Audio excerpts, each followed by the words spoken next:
Bonjour. Mmh. Dans la vidéo d'aujourd'hui, je vais vous montrer comment réparer votre Mova Lidax Ultra 1000 qui heurte des obstacles.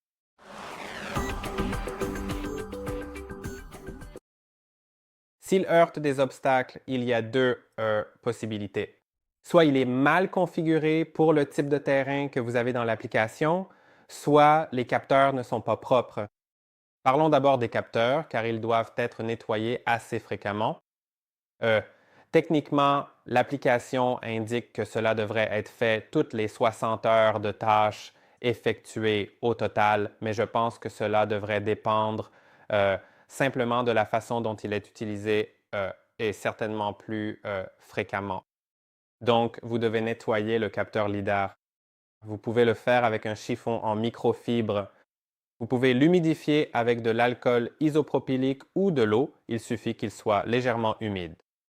Mais si vous utilisez de l'eau, assurez-vous aussi d'utiliser un chiffon sec ensuite pour éviter les traces. Il suffit de bien le nettoyer correctement. Et puis, à l'avant du robot, il ne se passe pas grand-chose ici.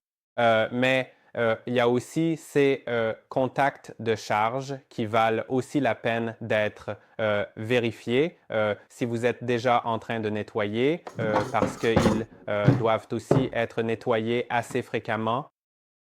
Maintenant, si cela n'a pas aidé, il se peut que ce soit le cas, alors vous devrez faire un réglage dans l'application. Donc, je vais prendre l'application. Je vais juste allumer le robot parce qu'il est éteint pour l'instant. Et nous allons ajuster les paramètres d'évitement d'obstacles car ils peuvent être réglés différemment selon le type de terrain que vous avez.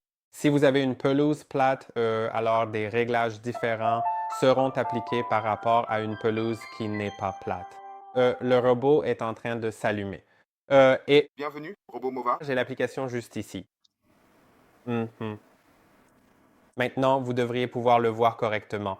Quand je clique sur Entrée, il devrait se connecter bientôt. Voilà, il est là. Et puis, si je clique sur ce bouton d'ajustement juste ici, je pourrais faire défiler vers le bas. Vous pouvez activer ou désactiver l'évitement d'obstacles sur les bords. Ensuite, la reconnaissance des obstacles, c'est important pour qu'il ne heurte pas les obstacles. Ensuite, la hauteur d'évitement des obstacles. Quand une valeur est définie ici, mm, soit en centimètres, soit en pouces, selon l'unité que vous avez choisie dans les paramètres. Je l'ai réglé sur 15 cm. Donc, cela signifie que s'il détecte un obstacle qui fait 15 cm ou plus, il l'évitera. Et si c'est plus bas, alors il ne l'évitera pas. Il essaiera simplement de le tondre. Maintenant, euh, vous pouvez aussi régler la distance d'évitement des obstacles et elle peut être fixée à 10, 15 ou 20 cm et, en fonction de cela, il effectuera simplement une certaine distance. Donc, ce sont les options, mais ce n'est pas tout, car si vous cliquez sur les trois points dans le coin supérieur droit, vous pouvez aussi trouver l'évitement des obstacles sur le trajet qui permettra d'éviter les obstacles sur les chemins également et pas seulement dans les zones. Ensuite, la dernière chose est la zone d'ignorance des obstacles. Vous pouvez définir une zone où les obstacles seront ignorés. Par exemple, si vous avez des arbres avec des branches basses que vous ne voulez pas voir reconnus comme des obstacles, alors vous pouvez sélectionner l'endroit où se trouvent ces arbres afin qu'ils soient ignorés et que la tondeuse essaie simplement de passer en dessous.